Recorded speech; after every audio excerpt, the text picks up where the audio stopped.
السلام علیکم۔ شکست کے بعد روتے ہوئے نیمار کو تسلی دینے والا بچہ کون تھا؟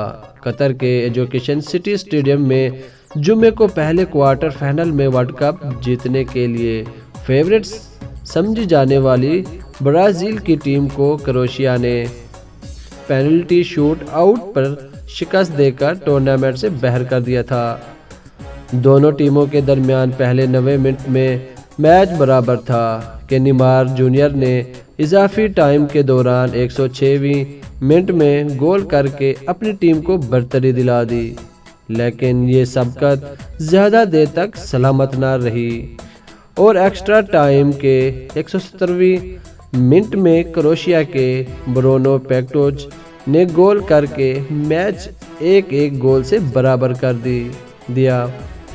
پینلٹی شوٹ آؤٹ پر برازیل کو 2 کے مقابلے میں 4 گول سے شکست ہوئی، جس کے بعد ٹیم کو کھلاڑیوں کی آنکھوں میں آنسو دیکھے جا سکتے تھے۔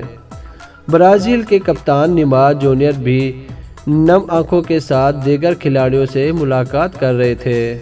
اسی دوران کروشیا ٹیم کی شرٹ پہنے 2 بچے گراؤنڈ میں نیمار کی طرف بھاگتے ہوئے نظر آئے، جنہیں میچ آفیشلز نے روکنے کی بھی کوشش کی، لیکن ان میں سے ایک بچہ نیمار سے ملے بغیر واپس جانے پر راضی نظر نہیں آ رہا تھا۔